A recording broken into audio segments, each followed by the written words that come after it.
waxa weeyaan nin la yidhaahdo nin maaragtay magaciisa iga siibtay masri ah ma jira sacuudi oo mukhaabaraadka sacuudiga ka generaal oo imika ka galay maaragtay shaqadii joojiyey howlgab kadibna noqday la taliye uu noqday boqorka sacuudiga arrimaha siyaasadda wuxuu yidhi dhegeyso haddii la rabo meesha imika lagu socday haddii la rabo in la sameeyo tadbiic sacuudiga iyo israa'iil inay heshiiyaan ila alabad si abadi ah laba tallaabo ha la qaado adigu waxaad ka fikiraysaa laba tallaabo ha la qaado dee israa'iil iyo carabtaa ka fikiraysaa may buu yidhi tallaabada koobaad wuxuu yidhi waa in laga qaado ethiopia dhexdeeda kow wuxuu yidhi waa in la soo saaro gaaska la socdaa ugaadiniya oo ah buu yidhi bad waa in la soo saaro okay hay marka la soo saarana marka ugaadiniya gaaskaas ku yaallaa wuxuu yaallaa min goday gadaasheeda ilaa iyo wuxuu yaallaa mille amba harawa amba hadhagaala inta u dhaxaysa gaas baa yaalla gaaskaas muxuu ku tilmaamay ninkaasi waa buxayra waxaan kaloo maqlay diraaso ninkaasi uu diyaariyey gaaska qatar iyo iiraan iyo ruushka lambar 1 adduunka waxaa gaaska dhulkeena yaallaa ka badan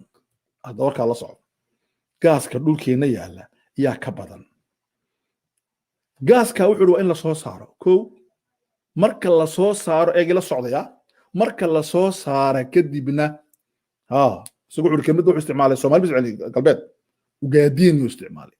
wuxuu yiri algaas almawjud في تحت أوغادينيا كبحيرة وبط كو لبود أنتي كبدا تيلا بعض لبود غاز كامر كلا سو سارو وإن إثيوبيا لغا دغا مدخا جيسكا أفريقيا لمبر 2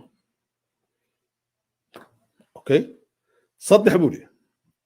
وإن جيبوتي هي إثيوبيا غانتا كودكتو جيبوتي وين إثيوبيا غانتا كودكتو ما جيبوتي إثيوبيا جيبوتي هانجوتو ما هي ساكو مقرة كل نقطة هذا الكيسي وإن جيبوتي إثيوبيا غانتا كودكتو جيبوتي لا دياريو سيدي إثيوبيا وغا من دقلاي أفر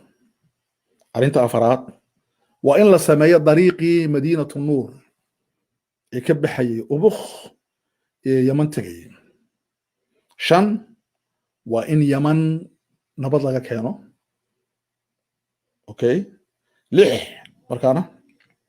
أنت اللي حد وإن غاز كاس مركا أو يباد السعودية halka laga iibgeeyo oo Israa'iil uu tago oo bariga dhexe u barwaaqo noqdo shardiga koobaad wuxuu waa taas idan shardiga Sacuudiga iyo Khaliijka iyo Israa'iil ay ku heshiin karaan waa annaka gaaskeeno la soo saaro adiguna waa cusbaysataa inaad waxba adahay okay ninkaasi maaha qof caadi oo hadlaya halka uu ka hadlayna ma inii sheegaa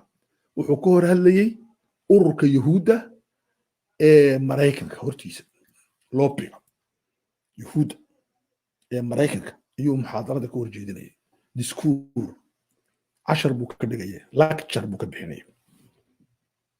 arrinta labaadna wuxuu yidhi waa inaa khaliijka la diyaariyo